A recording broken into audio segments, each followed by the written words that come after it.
Всем привет! Меня зовут Саина, фамилия Васильева. Я являюсь диджитал-маркетологом и своим стратегом.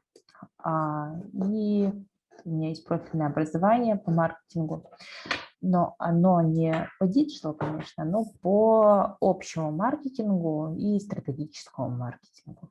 Получала его в высшей школе экономики, успешно закончила. Вот.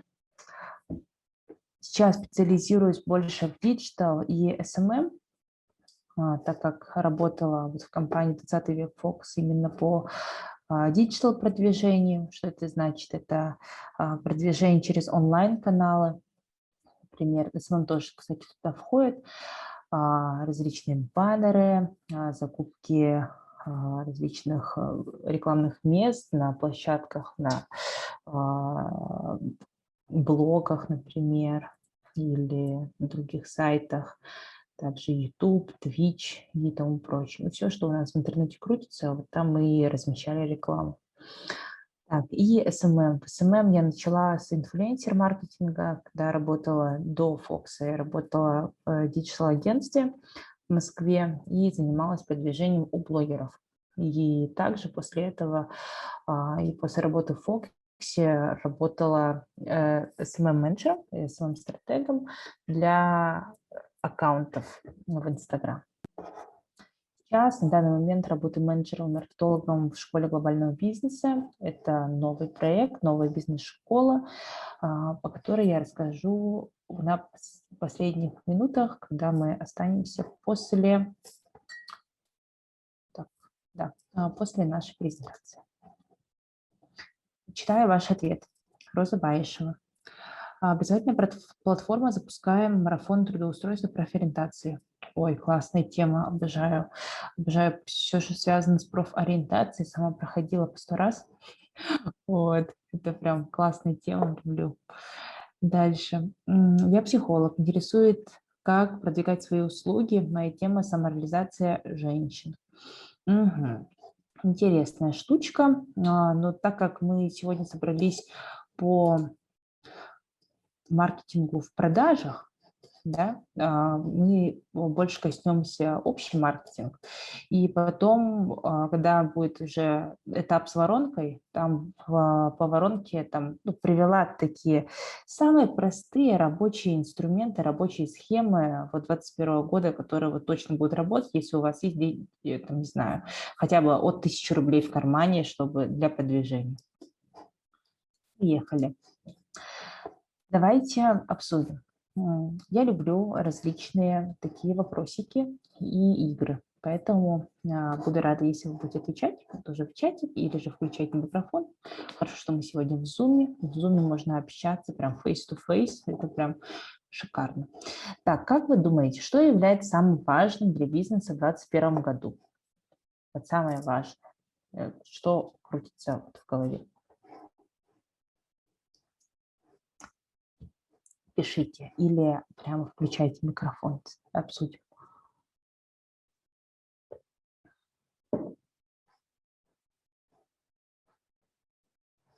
Есть распространенное мнение, то, что самым важным является продать максимум, например.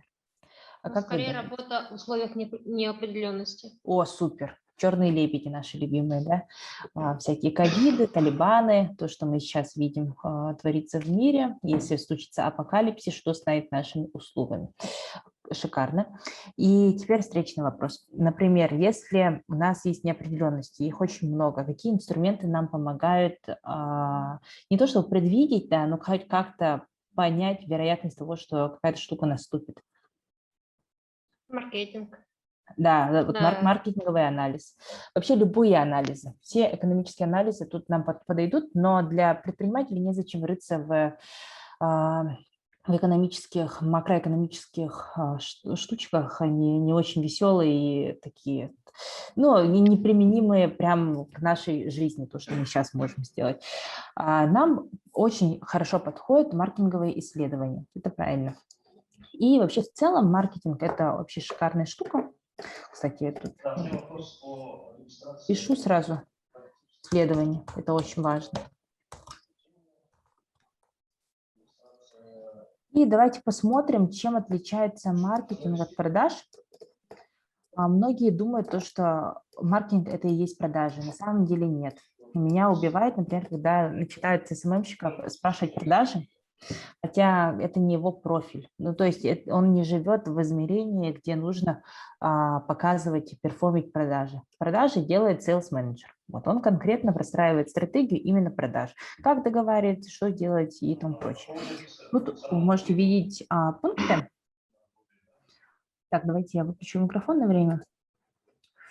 Мгм. Так, пункты, по которым идут вот такие самые значимые отличия. В маркетинге что у нас есть? У нас очень много составляющих маркетинга. В течение вот этого часика, который нам отведен, мы просто не успеем углубиться в каждый из них. И по каждому из них у них есть еще внутренние подразделения, есть внутренние показатели, которые тоже нужно изучать. Но для того, чтобы нам понимать, как это работает, для предпринимателей, важно знать вот конкретно просто список того, что есть. Во-первых, это пиар, связи с общественностью, все, что связано с публичным выступлением вашего бренда. Если вы думаете, что у вас слишком маленькая компания, или же, вот, например, у вас есть какие-то услуги, и вы фрилансер, да, вы думаете, ой, пиар это не для меня, наоборот, очень даже применимо. Многие журналисты специально ищут экспертов, специально ищут различных фрилансеров, чтобы ответить на те или иные вопросы. И тем более это еще бесплатный инструмент для тех, кто дает какую-то пользу. Дальше идем. Это реклама. Реклама везде. Везде, где есть рекламные места. Это и ТВ, и радио. Ну ладно, они у нас немножко уже старенькие, да, инструменты, насколько мы знаем. Охват у нас немножко падает, но для определенных товаров они до сих пор актуальны. Поэтому тоже, смотрите, что для вас подходит и не подходит. Также реклама есть и в социальных сетях, например, таргетированная реклама или же реклама у блогеров. Социальные сети я еще вынесла отдельно. Это больше про комьюнити менеджмент. Например, у вашего бренда появилось какое-то сообщество. Вот. И это сообщество, оно может генерировать и не то чтобы контент, оно даже может продвигать ваш бренд. Вот, насчет этого тоже можно подумать.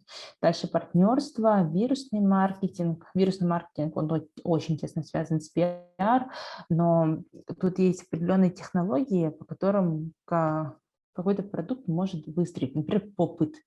Вот он, по идее, это игрушка для кого? Для больных детей, и который развивает, по-моему, умственные способности. И вот сейчас он просто очень сильно завирусился, потому что были применены вот эти вирусные методики. Так, далее идем. Это рассылки email и мессенджеры, все, что нам приходит в форме уведомлений. И, конечно же, это исследование. Вот этого ничего нельзя делать с нуля без исследований, потому что вы можете потратить очень много бюджета, сделав все эти действия, но понять то, что вы не туда, оказывается, целились. Это не тот инсайт, с которым вы шли к вашему потребителю. Эту всю информацию вы можете вытащить из исследований. А исследований может быть очень много.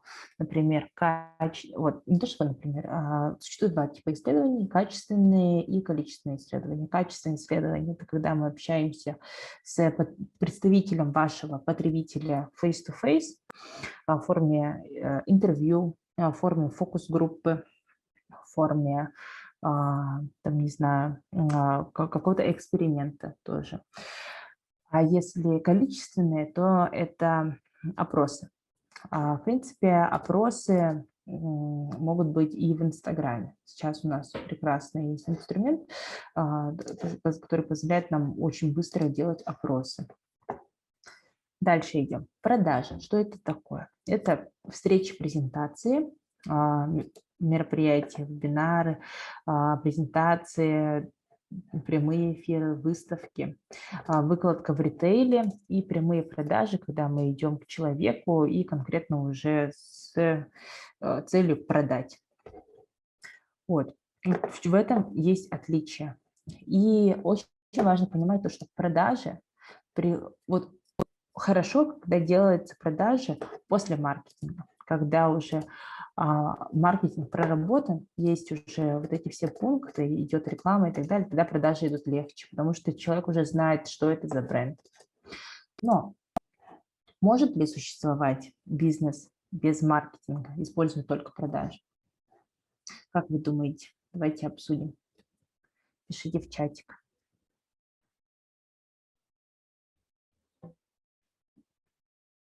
Да, может существовать. Правильно. Продуктовые магазины. Смотря какие продуктовые магазины. Например, Магнит, он не только продажи делает. Он делает тоже awareness и все сейчас то, что мы обсудим. Транспорт, бензин.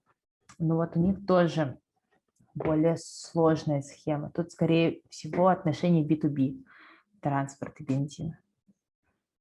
Они, например, вот представители транспортных и бензинных компаний, они могут ходить, делать прямые продажи для B2B, да, для B2B рынка. Но чтобы к ним ходили клиенты на рынке B2C, им приходится делать какие-то пиар-выступления, например, там Лукойл какой-то сделал официальное заявление или же стал спонсором там кого-то, тоже вот это маркетинг. Иногда делают рекламу. У них даже есть сообщество в Инстаграме, там, в Твиттере и других социальных сетях. Вот, и для них это работает. Вот. Если использовать вчистую только продажи, то это получается такая картинка. Здравствуйте, я представитель компании Oriflame, и у клиента у нас начинаются такие конвульсивные подергивания, что нет, опять начинается это впаривание косметики.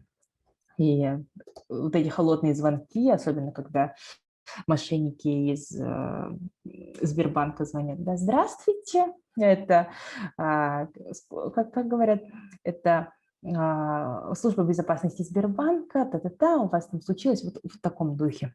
Например, мне постоянно звонят и предлагают какие-то услуги очень странные. То массаж предлагают, то приглашают на какую-то презентацию оборудования для клиник. Вот зачем мне идти покупать оборудование для клиники, когда у меня нет клиники? Это все мы видим, то, что люди используют только эти инструменты. И все. Они делают просто холодные продажи, холодные прямые продажи. Все, ничего. То есть они вот вообще не проработали, они вообще даже не решили не заморачиваться с каким-то брендингом, с каким-то проявлением своего бренда вне продаж. Поэтому они очень часто получают отказ. И эра «Волка с Уолл-стрит», когда он, помните, да, фильм, звонит такой, я сейчас продам, да-да-да, вот это уже прошло, уже все. Люди сейчас другие, клиенты совершенно другие. И когда к нам приходят вот люди, которые хотят сделать холодную продажу, что мы делаем? Да. Я хочу shotgun to kill you with, yes. Да, уже не очень хорошие мысли лезут насчет этого человека, который хочет что-то впарить условно. Вот. И это скользкая дорожка, если вы хотите пойти просто по пути продаж. И ваш бренд, он не запомнится. Давайте посмотрим компании, которые находятся на списке NASDAQ, NASDAQ 100, NASDAQ 500, в списке S&P. Это списки самых дорогих компаний в мире. То есть компании, которые являются реально самыми успешными на данный момент. Кто это? Это компании с сильным маркетингом. Не будем углубляться в конкретно продукт, который они делают, но это прям очень сильный маркетинг. У них процента, наверное, 50 даже процентов бюджета уходит только на маркетинг. Почему, например, до сих пор Apple в топе находится? Хотя есть Samsung, есть Huawei, есть вот компании различные, которые делают намного лучше камеры на телефоне, да, которые не совсем не ограничены в функционале, как в Apple. Все-таки в Apple ограниченный функционал. Потребители чаще выбирают Apple. Почему? Потому что у него очень сильный маркетинг. У него по каждому пункту есть своя программа и по несколько программ, которые они сейчас исполняют. У них очень много людей находится именно в работе в маркетинге, особенно в исследованиях. То же самое и в других компаниях. Вот. И как к этому прийти нам, вот таким маленьким бизнесом? Вот у меня, например, магазинчик, да, вот что мне с этим делать? Нужно делать все сбалансированно. Все сбалансированно и делать с умом. Что значит с умом? Нам нужна стратегия, нам нужен план. План, которого мы будем придерживаться в течение определенного времени, не спеша будем его исполнять и задавать себе цели, задачи, первое, и в конце проверять, делать отчет, что мы сделали. И один из самых примитивных, даже не примитивных, вот самый фундаментальный план, который вам может помочь, это маркетинг-микс. Это реально фундамент. То, в чем кроется маркетинговая теория. Маркетинг-микс. Существует 7 P в маркетинг-миксе. Раньше их было 4, потом стало 5, потом стало 7. Это все с учетом развития общества, с учетом развития бизнеса. Сейчас пойдемте по каждому из них. При составлении этого плана вам необходимо заполнить 7 пунктов. Первый пункт – это продукт. Какой у вас продукт, что он, то есть или услуга, например, вот психолог написал нам в чат, что значит исполненная услуга, какого качества она должна быть. Вот свой маленький, но стандарт качества нужно определить все-таки. Даже если вы, например, даже если вы блогер, тиктокер, да, у него какой продукт? Продукт – видеофайл, веселый видеофайл на 15 секунд на платформе TikTok. И у него тоже есть свой чек-лист в уме. То, что картинка должна быть высокого качества, сценарий должен быть цепляющий, сперва должны появиться какие-то вопросы и так далее. У каждого продукта должен быть свой стандарт качества. Это очень важно. Дальше place, где это у нас происходит, где вы даете вашу услугу. Дальше мы разберем на примерах, будет немножко полегче. Дальше идет promotion. Promotion – то, как мы продвигаем все это дело, как мы приглашаем наших потребителей. Дальше price, какую цену мы выставляем. People – люди, которые нам нужны, чтобы сделать процесс реальностью. Процесс, как люди взаимодействуют с нашим продуктом. И physical evidence. Physical evidence – это подтверждение того, что ваш продукт и ваши услуги реально существуют. То, что вы не мошенник, который звонит по телефону, то, что вам можно доверять. Теперь давайте пройдемся по каждому пункту. Например, кофейня Travelers. Да? Какой у него продукт? Это что? Это кофе. Да, но не просто кофе. Согласно 7P, мы смотрим продукт как целую, как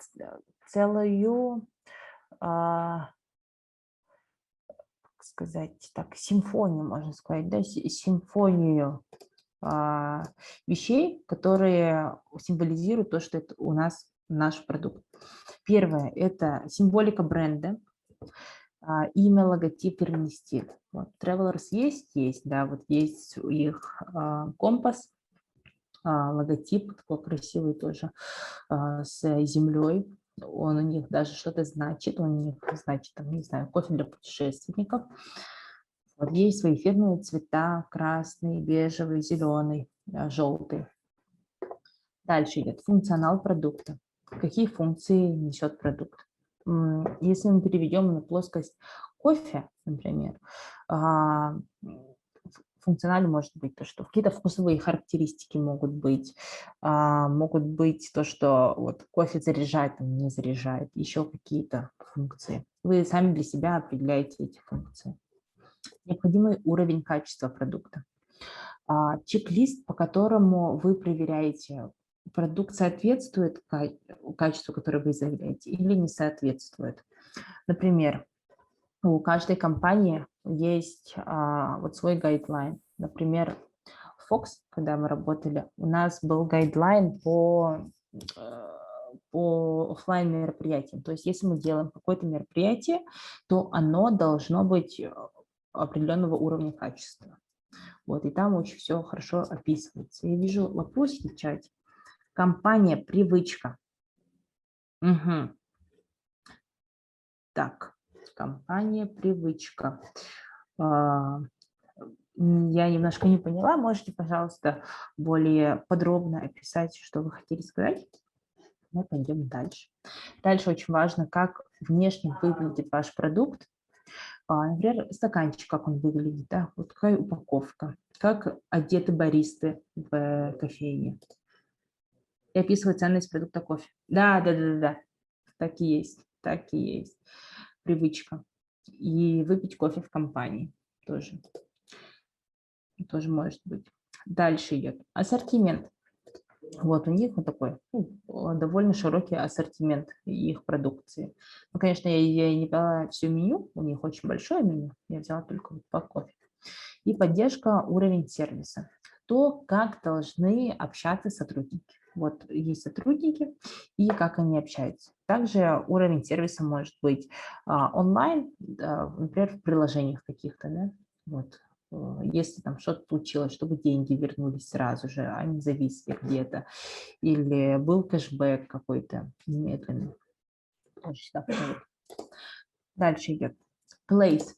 То, где находится место, где можно купить ваш продукт или услугу. Очень важна геолокация. Например, вот эта карта магазинов «Магнит». Вы видите то, что он есть по всем районам внутри центрального кольца в Москве, тоже водорозовеньким отмечено. И если, например, приблизить, в принципе, это несложно догадаться, да, то, что они специально пытаются стать рядом с большими жилыми комплексами. Дальше. Каналы дистрибуции. Это больше относится, конечно, к компаниям, которые, вот как на рисунке указано, занимается FMCG-продуктами, товарами первой необходимости. Если у вас не такой бизнес, то, в принципе, можно и забить на это. Но, например, вот у нас в школе учатся ребята, у которых производство котлет и пельменей. Вот им очень важно наладить канал дистрибуции. Они постоянно говорят то, что да, сложно встать на полке, потому что вот эти другие ребята с большими бюджетами, у которых миллионы, даже в Якутске сложно встать на полку. Вот очень сложно. Потому что делают большие компании, у которых есть много денег? Они нанимают людей, которые следят за выкладкой товара, и у них есть специальные свои правила выкладки. Вот. И также есть план, то есть должен быть план по управлению запасами товара, логистики, чтобы товар не залежался, там и срока не вышел, или же вообще просто товарных остатков не было. Как, например, вот у компаний, которые занимаются одеждой. Да, у них постоянно бывает очень много товарных остатков, особенно в таком массовом ритейле, как H&M. Вот. И поэтому у них постоянно идут какие-то акции, чтобы их быстрее сбыть. И условия дистрибуции товара. Я в эту тему пока сильно углубляться не буду, потому что это больше связано не сколько не с маркетингом, сколько с логистикой и B2B отношениями. Дальше промоушен. Моя любимая тема. Обожаю промоушен всех видов и мастей. Что для этого нужно? Первое. Нужна стратегия продвижения. Что такое стратегия продвижения? Я проговорю голосом. Если вы сейчас пишете конспект, то будет полезно записать. Во-первых, любая стратегия начинается с анализа внешней среды, того, что у нас происходит, например, не знаю, тренды какие-то вышли, вот опять попыт вышел, да, и все игрушечные магазины такие, попыт вышел, так, надо его, наверное, закупить. Вот, например, такие вещи анализируем, раз. Второе, анализируем конкурентов. Какие у нас конкуренты есть, что они делают интересного, тоже собираем данные. Второе, обязательный, просто мой самый любимый пункт, это анализ целевой аудитории. Анализ целевой аудитории вы можете делать, вообще супер легким способом. За один вечер, знаете, можете делать, можете зайти в Google, вот, и в Гугле просто поискать такую вторичную информацию про определенных представителей целевой аудитории. Например, женщины там, с 18 до 25, условно сказать, то, что у них какой-то есть какие-то привычки интересные, да, и можете это поискать. Но я рекомендую делать опросы, хотя бы минимальные, хотя бы среди знакомых, потому что это вам позволит углубиться в реальную картину мира, которая сейчас существует. Мы можем придумать все, что угодно в своей голове. Вот очень-очень важно не застрять в своих каких-то убеждениях о том, что как должно быть и какие клиенты ко мне должны прийти. А на самом деле вдруг нет этих клиентов. Вот, например, психолог. Рекомендую вам реально завести Инстаграм-страницу, нагнать туда своих подписчиков с личной страницы или же вообще на личной странице начать и сделать просто вопрос какой-нибудь или опрос. Возможно, вы уже это делаете, многие это делают. И постоянно измерять, какие боли у вашей целевой аудитории. Например, вот в школе глобального бизнеса, как мы делаем, мы обычно тоже делаем в опроснике в сторис, но мы еще приглашаем пройти наши реальные опросы, которые мы сами создаем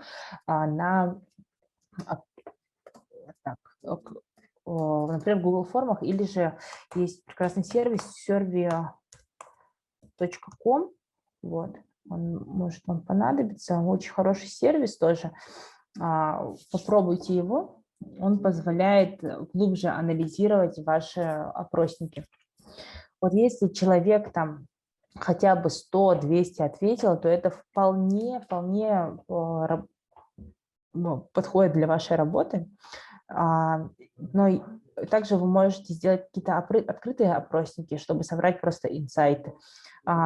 Их можно, в принципе, даже человек 20 только собрать. Открытый – это значит условно написать, какой ваш любимый цвет, вопрос. И там человек сам отвечает, что им больше нравится. Например,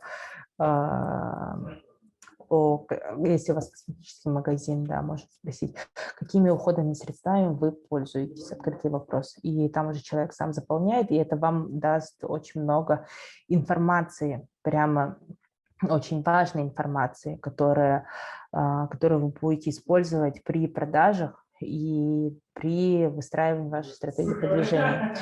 Вот. Так, с анализом разобрались. После этого мы переходим на этап формирования ваших целей и задач.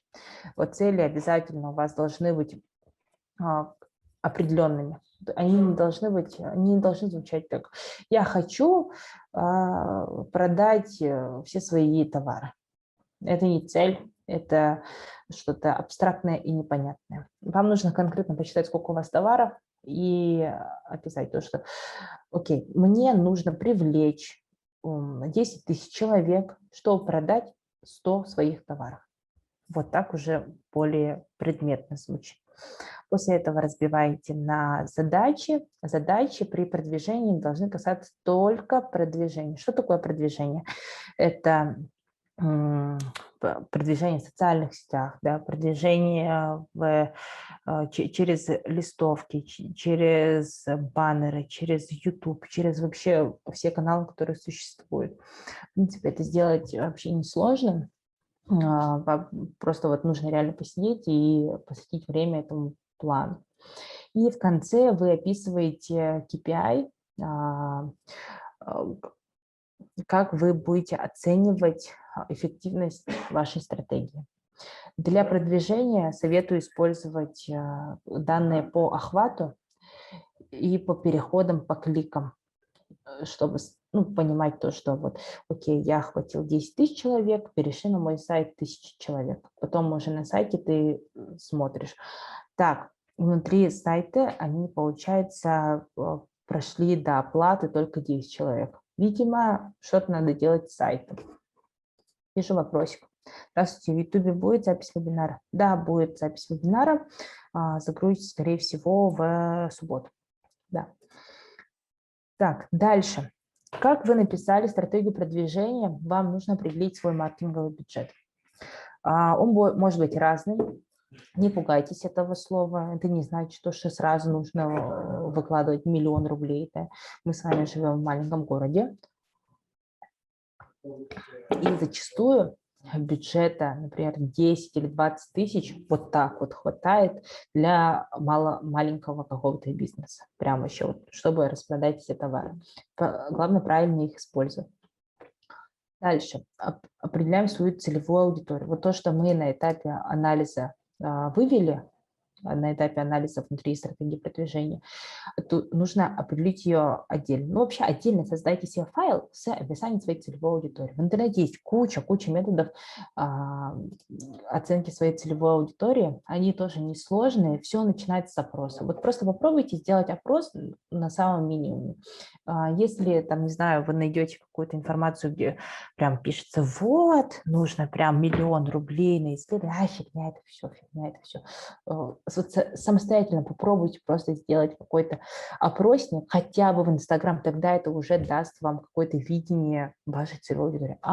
Точно, у меня, оказывается, моя целевая аудитория, там, женщин 35 лет, которым нравится, не знаю, красить волосы каждый месяц. Вот, это мой инсайт. Это так утрированно, конечно, я говорю. Дальше. Планируем события и мероприятия. В городе постоянно происходят различные события и мероприятия, в которых можно поучаствовать и даже на бесплатной основе. Но чаще всего они платные. Например, какой-нибудь там фестиваль чего-то там. Да? Если вы человек, который занимается едой, то спокойно надо подаваться на каждое такое мероприятие. Я вот точно знаю, что ребята из Китай-города любят на таких участвовать. И почему бы нет?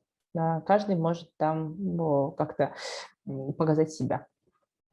Дальше. Выделяем каналы коммуникации. Самые доступные и дешевые каналы коммуникации – это, конечно, социальные сети. Вот если у вас нет социальных сетей, то все. Как бы в 2021 году уже, простите, извините, уже как бы все закончилось. Да? Поэтому если у вас до сих пор нет социальных сетей, заводите, ребята, заводите все, что можно. Хоть ТикТок, там, Одноклассники и так далее. Надо все тестить и пробовать. Дальше идут стратегии пиар. Пиар. Чем отличается пиар от СММ?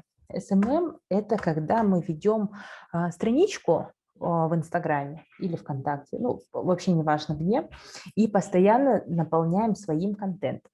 Там чаще всего сидят люди, которым уже нравится наш продукт, которые следят за ним, которые уже сформировали некое сообщество вокруг этого продукта.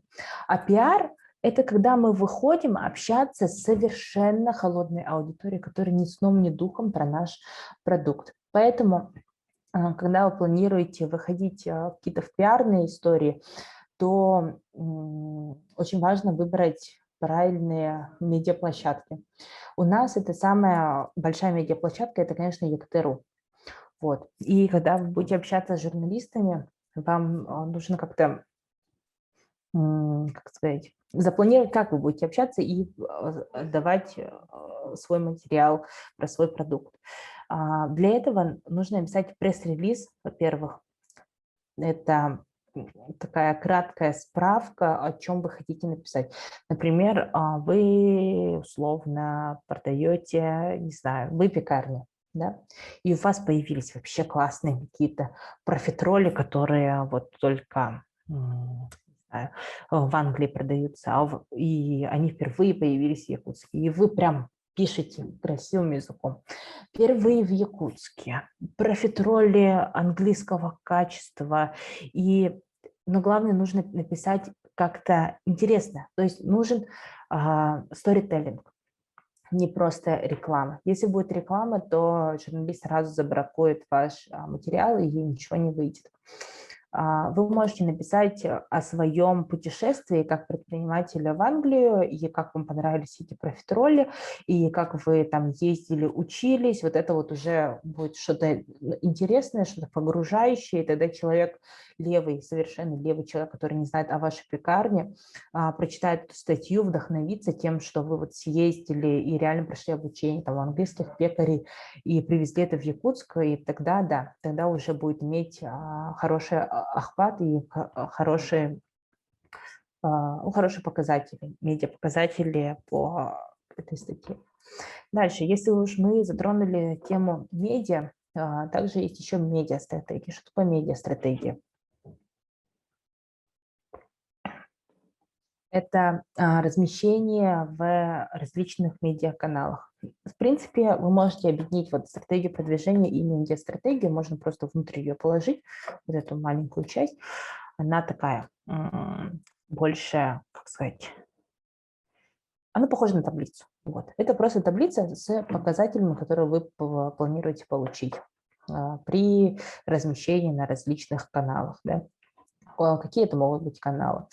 Например, в ЕКТ.ру вы видели, наверное, баннеры, такие, которые сменяются, такие красивые. Например, вот это. Но я знаю, что они дорогие, они довольно дорогие, 20-30 тысяч, но есть компании, которым это, в принципе, не такая важная сумма, поэтому они могут потратить.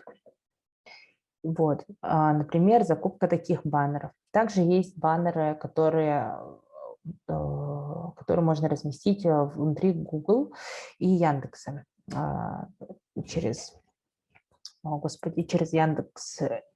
Яндекс Реклама и Google Ads. Вот.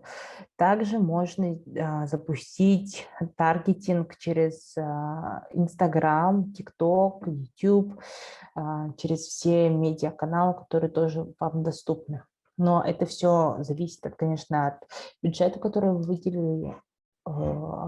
Если вы взяли тот бюджет, который я сказала в начале, 10 тысяч рублей, то можно прям не делать такую какую-то широкую медиастратегию, можно взять только один канал, Инстаграм. Но если у вас, например, довольно большой бюджет, например, 1 000 000 рублей, то можете захватить и другие каналы и построить медиастратегию. Но если вы хотите этим заняться самостоятельно, я не советую этого делать, потому что вы будете очень сильно распыляться. Придет очень большой трафик, который нужно будет как-то обрабатывать, поэтому вам нужна будет команда, особенно человек, который обрабатывает эти заявки.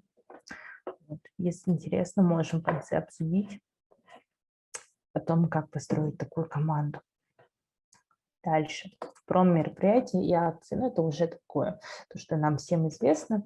Акции 50% скидка, или же купили сейчас один, получи второй подарок и так далее.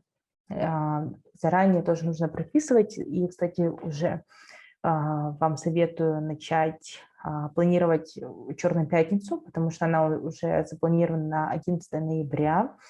И многие компании уже подготовились к ней, они подготовили свою стратегию продвижения и промо-мероприятия, которые будут проводиться, посчитали, сколько они могут дать в виде акций и скидок. И оставшиеся 4, они у нас такие маленькие получились. Первое, это, конечно, прайс, ваша ценовая стратегия, какая там розничная цена, там маржа и тому прочее. Это больше, конечно, из финансовой истории, но есть еще методы по ценовому анализу ваших конкурентов. Тоже очень интересная штука, советую почитать про это. и также планирование также скидок и акций. People, люди. Упс, простите. Так, люди, которые влияют на ваш продукт, на процесс доставки вашего продукта и на продвижение. Первое, вам необходима какая-то программа, которая направлена на мотивацию вашей команды. Так, нужно еще раз про методы. Про методы, какие именно? Вот эти? Да. Так, метод ценового анализа конкурентов. Возможно, я формулировки как-то неправильно говорю, но смысл такой, то, что мы берем наших конкурентов, берем их цены и раскладываем по карте и смотрим, какие конкуренты нам ближе всего. Тогда уже будет понятно, в какой ценовой категории мы с вами работаем. Например, если рядом там Магнит, Ашан, вот я сейчас говорю как ритейл-маркет, да, например, у меня рядом стоят Ашан, там, не знаю, господи, Магнит, Пятерочка, и я нахожусь далеко от Вкусвилла, там, Перекрестка и так далее. Я сразу понимаю, то, что я работаю на сегменте низкой цены. И у меня уже должна пойти другая стратегия продвижения. Не такая, как у Вкусвилла. У Вкусвилла нацелена на богатых людей, которые хотят похудеть, там, которые кушают только правильную еду. А у меня, например, что-то другое. Я, например, направлена на людей, которые любят чипсы и скидки, да. Вот. И коммуникация идет совершенно другая. И это потом влияет на каналы коммуникации, на там, стратегию пиар, как мы общаемся с людьми, с нашими пользователями, с нашими клиентами. Да, вот, тоже важный момент. Так, простите, мне звонят.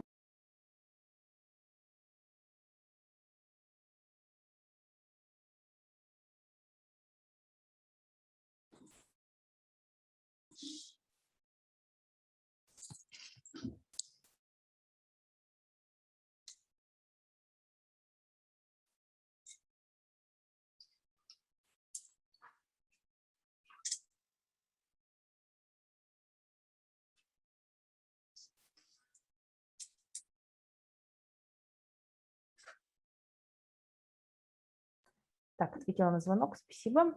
Теперь people. People – люди, которые влияют на наш товар, на доставку нашего товара и в целом на продвижение. Вот для того, чтобы их контролировать и вести с ними правильную работу, нам необходимы программы, направленные на формирование мотивации. Что это такое? Например, у нас сотрудники, да, у нас продавцы есть. Они 100% не мотивированные ребята. Им пофигу, скорее всего, в 90% случаев. Им пофиг, там, продаться товар или нет, они хотят получить свою зарплату и пойти домой спокойно. Да? И для того, чтобы их мотивировать, как-то поддерживать, нам нужна программа, по которой они сразу понимают, если я продам на столько-то сегодня, типа на 1 000 000 рублей в день, тогда у меня будет добавка к моей зарплате в таком-то размере. Супер, я пошел работать. Условно такие, например, есть программы. Есть также более игровые механики, например, вы внутри своей компании распределили то, что сегодня король месяца – это он, а рыцари месяца – это вот они. Молодцы, ребята. И какую-то плюшку можете дать, не обязательно денежную, что-то просто приятное для человека. Чтобы человек просто обрадовался. Вот. Это очень сильно влияет на дальнейшие ваши продажи тоже. Методы работы с лидерами мнений. Кто такие лидеры мнений? Это наши любимые блогеры. Хочешь, не хочешь, с ними нужно работать обязательно, потому что сейчас, особенно в 2021 году и дальше, что это будет, это будет очень сильно играть роль доверия. Вот мы, безликий бренд, не можем уже дружить со своими клиентами, потому что клиентам что важно? Им важно лицо, которое представляет этот бренд. Например, Samsung. Помните, Samsung выпустил девочку, ассистента, и все просто были в шоке. Это Сэм из Samsung. И даже начали донатить на нее. И она уже сама стала лидером мнений. Этот нарисованный персонаж, представляете? Поэтому для того, чтобы оставаться на плаву, оставаться на слуху, и чтобы у вас постоянно шли какие-то продажи, вам необходима работа с лидерами мнений. И не просто работа, да, а определенные методы. То, как вы проверяете ваших блогеров, как они должны донести смысл вашего продукта и так далее. Также программы для лояльных покупателей. Карточки, например, на карточке «Купи 5 кофе, получи 6 в подарок», или же скидочные карточки, когда люди собирают бонусы или также играют в игру. И дальше сбор обратной связи. Потребителю очень важно дать свою обратную связь, когда она необходима. Вот. Бывают такие случаи, например, у меня очень часто вот с индрайвером или Яндекс.Такси, там таксист что-то сделал, не туда поехал, или же поехал как-то неправильно, или слишком как-то газует, да, или, не дай бог, там начинает какие-то действия странного характера совершать. И обязательно нужно окошко обратной связи. Вот если бы, например, у Яндекса или у драйвера не было этой обратной связи, то количество пользователей было бы намного меньше, и появился бы сразу конкурент, который бы сделал эту обратную связь. Дальше процесс. Процесс того, как взаимодействует наш продукт с потребителем. Даже вот такие мелочи, как упаковка, да, такая приятная, как она открывается, такая сразу, ой, вот это эффект шикарный. И сразу уже плюс вашему продукту, плюс вашей компании. И physical evidence, оно больше относится к B2B тематике. Это выстраивание правильного имиджа компании. Так, дальше. Вот теперь самый интересный слайдик. Как раз уже время заканчивается. И можете писать вопросики в чатик, чтобы их обсудить. Где находятся вот эти 7 P на нашей воронке продаж? Это классическая воронка продаж. Сперва у нас идет осведомленность. Тут большое количество людей. Мы как-то осведомляем о нашем продукте. Далее вызываем у людей интерес. Тут уже людей поменьше становится. Тут уже немножко отваливаются, да, на этапе интереса. Например, физически приходит в магазин, взаимодействует с нашими людьми. Третье. Желание. Желание приобрести ваш товар или вашу услугу. То, что вот как классно у них оказывается. Я хочу. Вот я хочу, и все. Дальше идет. И в конце у нас это action. Action – действие, продажи. Может быть, еще здесь внизу лояльность. Я пока не стала ее брать, потому что мы сегодня обсуждаем именно маркетинг и продажи. Вот. Где находится наш CMP? Промоушен 100% находится на этапе осведомленности, потому что нам нужно осведомить, показать наш продукт максимальному количеству людей. Потом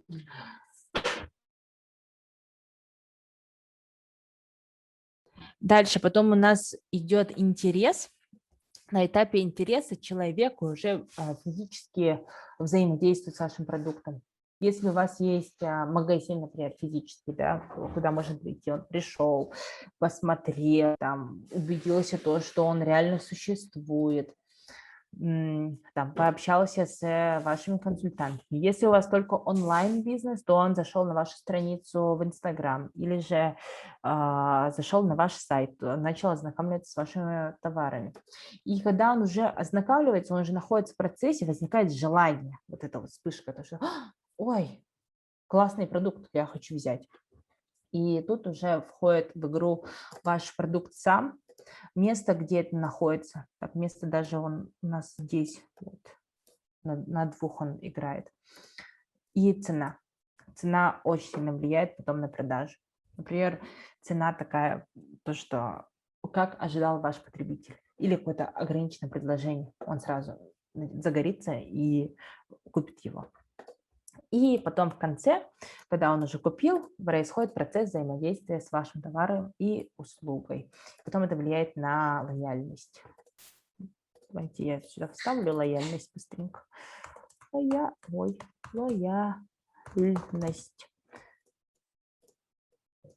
Вот, и в конце лояльность. Лояльными становится очень мало людей, поэтому я делаю поменьше квадратик. И зачем нам нужна лояльность? Можно вообще на нее забить там, по сути. Нет. Знаете почему? Потому что она может принести вам дополнительные продажи. Лояльные пользователи всегда приносят дополнительные продажи. Это очень важно. Они будут делать сторис, они будут делать распаковки в Инстаграме, там, в Ютубе, не знаю, рекомендовать своим друзьям. Поэтому важно вот сделать какой-то интересный процесс, чтобы человек просто влюбился в ваш товар или услугу. Теперь актуальный вопрос. Что делать, если низкий бюджет? Вот просто совсем маленький бюджет, у меня маленький бизнес, я нахожусь в Якутске, и что мне с этим делать? Берем хотя бы сколько-то денег и настраиваем Instagram-таргет. Instagram-таргет, он не такой сложный, как может показаться на первый взгляд. Рекомендую посмотреть какие-то базовые уроки в YouTube, даже зайти в TikTok. Вот в TikTok они существуют, очень хорошие советы по настройке вашего таргета. Это, в принципе, не так уж сложно. Можно сделать самостоятельно. Но если у вас есть свободные финансы, то лучше нанять человека, который этим занимается на постоянной основе, потому что рекламных кампаний нужно будет настраивать очень много, нужно будет за ними постоянно следить. Параллельно что мы делаем? Мы раздаем подарки инстаграм-блогерам. Делаем с ними бартер, те, которые, в принципе, согласны с размещением рекламы у себя. Также делаем параллельно размещение на пабликах и партнеримся с кем-то из похожей ниши. Например, вот хорошее партнерство я постоянно вижу у Китай-города и с Китаем. Они постоянно делают какие-то коллаборации. И почему у них ниша похожа? Потому что, хотя у них не особо похожа ниша, я ошиблась, у них похожа целевая аудитория. Это девушки где-то вот 20 плюс, 25 плюс, которым нравится ухаживать за собой, нравится баловать себя интересными вкусностями. Вот, и они делают такие коллаборации косметика плюс еда. Так, простите, у нас, оказывается, время заканчивается. Отвлеклась. Окей, и потом можете дать ограниченные предложения акции, чтобы ваш человек, чтобы ваш пользователь, он быстрее сделал решение и сделал покупку. Так, минутка о нашей школе. Школа глобального бизнеса. Очень интересный проект. Сразу перейду про наших экспертов.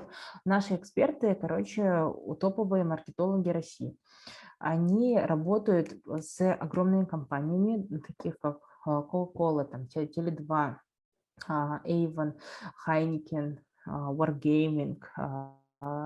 Есть ребята, которые занимаются и с малым бизнесом. И вот наши эксперты, они эксклюзивно согласились проводить на постоянной основе курсы для якутского бизнеса. Почему для якутского бизнеса? Потому что в Якутии у нас есть очень хороший потенциал для выхода на другие рынки и для создания каких-то, ну, даже вот технологических стартапов, как вот мы видим, у Майтона есть, и InDriver есть. Поэтому всех приглашаю в наш Инстаграм. Обязательно заходите, мы вам расскажем, покажем, какие курсы сейчас у нас есть, какие у нас планируются, куда можно сразу записаться. И также, если у вас остались вопросы, пожалуйста, пишите мне в директ. Вообще не стесняйтесь, я человек простой, я вам отвечу, как есть, если даже у вас есть вопросы конкретно по вашему бизнесу. Вот. И также всех ждем на ШКБ Education. У нас еще, кстати, появился YouTube-канал. Вот. Там есть бесплатные вебинары. Ребята, всем спасибо, что пришли. Я очень рада была вас видеть. И до скорых встреч. Но если у вас есть вопросики, можете уже задавать.